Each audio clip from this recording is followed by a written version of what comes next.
What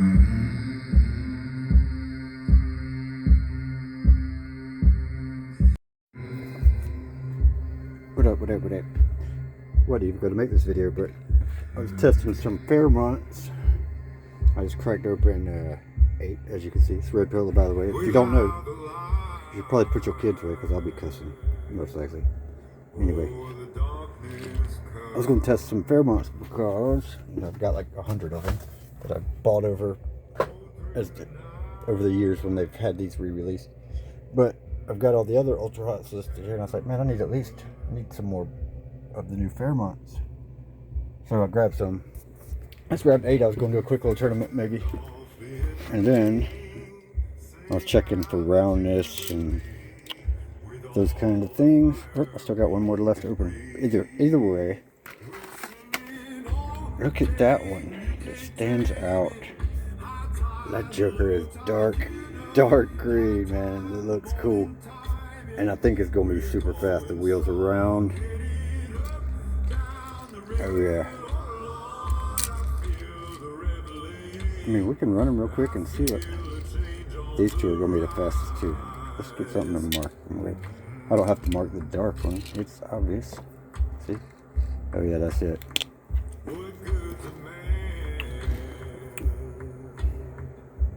I'll mark that. And I'll open one more.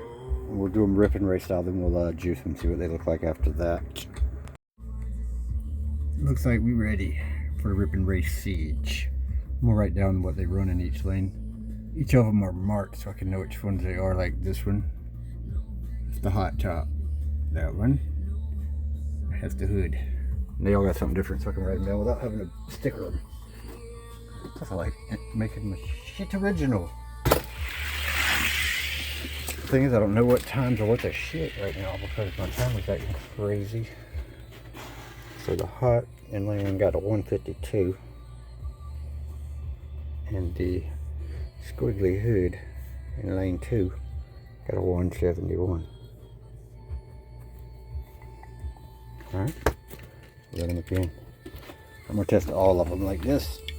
And this is going to be board and white. So that's what I'll do there. I'll write them all down. We'll let you see what they came up to in just a minute. Be right back. I will show one race without. That's going to be the dark green one right there against the wall. So far I'm right about which ones I thought would be fast.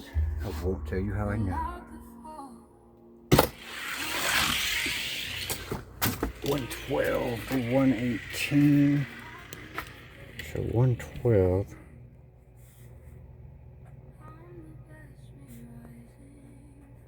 And 118. So we'll swap them. Good times on both, really. Fastest time I had till now, I've already ran 6, was 106, and they range from 106 to 180 something. So yeah, dark green's quick. Dark green's quick. 109 to 111. So we'll juice them, and we'll come back and see what they do after that.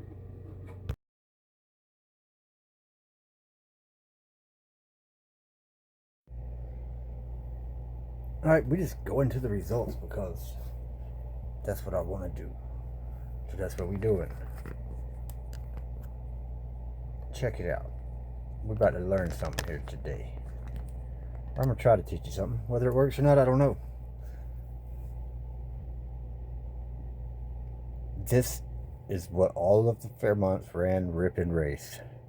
Lane 1, lane 2, averages, and then which rank they were 1 through 8. Pretty clear cut. 1 and 2 had a couple that tied for 3 and 4, and then the fastest time was an average of 2.108 by this guy, and the slowest was this guy, 2.175. Terrible. But the point of this video, which isn't what it started out being, is to try to get it through the motherfuckers, because I've tried, but it ain't gonna work anyway. Do you want to always keep and work up your best cars? Yes, absolutely. If you're in a rush, you got 10 cars you need to get the best one, that's probably the fastest way to do it if you don't have time. But you got time most of the time. So work up all your cars. If you buy 8 cars, work them all up and test them. And that's why right here. Because after I worked them up, we got the average times. The car that is the fastest right here was the slowest Rip'n race car. He went from running a 2175 to a 2050. So 8th to 1st, where if you're like a lot of people and you just test them Rip'n race before you decide which ones you want to work up because you're too lazy to work them all up, because it's just a lot of work. That's fine. You can finish 3rd and 5th as your career high. That'll probably be what happens. Because you're missing out and you're leaving a lot of speed on the table is what I'm trying to tell you. I'd have never found that car if I'd have done it that way. It'd have been thrown in a pile or a yard or whatever. Instead, it's number 1. And it's number 1 by 4 thousandths average, which is pretty huge, as you boys know. Just something interesting you should see for sure. And something I've always done is work my cars up like that. Like, ooh, way to go, Ripel, you're so cool. Yeah, I am, motherfucker. Yeah, I am. And I'm also good at this shit. So, I'm sharing some knowledge with you boys. I'm sure you, or at least nobody that's on this channel, is taking shortcuts like that. That's terrible. But if you are, then maybe now you won't anymore, and it'll make you that little bit faster. You know, if you've raced a long time, getting 4 1,000ths more speed, huge deal when you get to the top of the ceiling for speed. That 4 1,000ths is the difference in 1st and 5th. You know, so make sure you are giving all of your cars every chance you can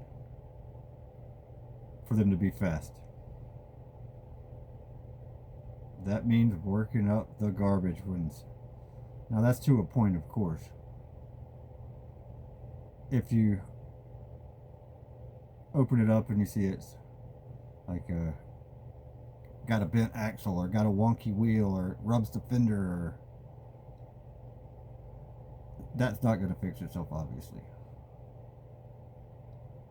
Those can probably be weeded out there and put in the modified pile or whatever you do with them. But anything short of visible damage, run that thing. Work it up. Let it get a few runs down the track. Sometimes cars just have to break in. Sometimes, I don't remember who posted it the other day, but somebody was testing and car ran slower than they expected. And they got, I don't know what they used to do it, but they looked at the car really closely. I'm guessing they probably used the magnification app. That's what I usually do. And found a little tiny piece of leftover plastic from the molding of the wheels process. So they took that out. That car was ready to go, good to go. And that's what you see a lot on, you know, new stock cars and things like that, is that they are not perfect. They do have casting flaws. They do have little pieces of plastic or debris in the wheels sometimes. So just a little information, little helpful hint. Sometimes we forget basic shit. We cut corners and that will catch up with you for sure. Is every time you're going to take 12 cars, is one going to go from the bottom to the top? From the time you rip and race to the time you work them? Nope, sure ain't. But you might get that one freak car or freak set of wheels that you were going to throw away that ends up being the ones that win you a race.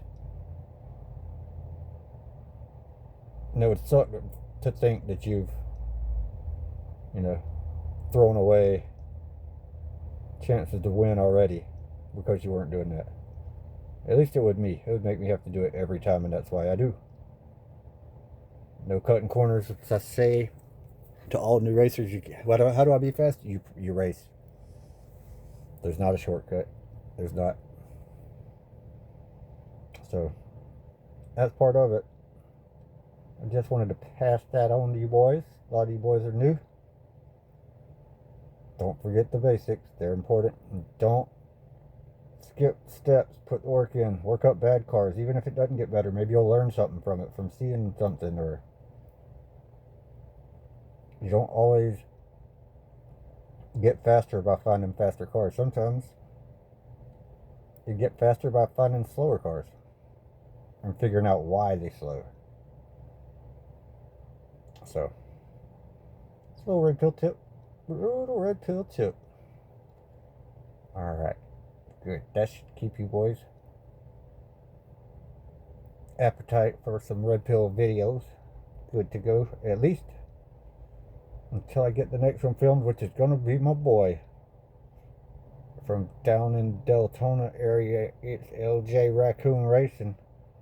And he sent me some cars a while back. Or he brought them to me, actually. Man, it's been a while. To race on the channel. Which is where I got that Fat Fender 40. I'm sure you all remember that. The only fast Fat Fender 40 in existence, as far as I believe. But, man, I've just got busy with life and everything else. Well, I ain't been putting a shit ton of videos out. Just trying to maintain, son. So I hadn't got to them. These are the 5 Raccoon. I always think that looks like a spider at first. It's like a spider. If you look real close, it's a raccoon in a trash can. Raccoon Racing. So that's just 5. He's going to see what he can do here. So see how they stack up against the pill on the hill. He's going to have a few time machines to contend with. He's going to have a few Huffmans to deal with. The number 1 is over here somewhere. There he is. Then he has a couple of Muratas to run through to be on the top of that list. And I'll say this, if anybody can send one Solaire that can beat all of those, I'll quit. I don't think it's happening. But I guarantee they're going to be fast. Raccoon does a good job. He knows. He's one of maybe only 2 or 3 people in the world that knows exactly what I do to work cars up, because we have kind of developed it together over the last few months. And that's why we fast, son. You'll use this special dropper with this special brush, these special scissors, and this special pad with this special drink. Isn't that special? It's not really. Just hard work. Anyway, I got to build another mod. That's not it. Already built one of those. Same car. Did you even know that? Dun, dun, dun, dun. Anyway, that's it for me today.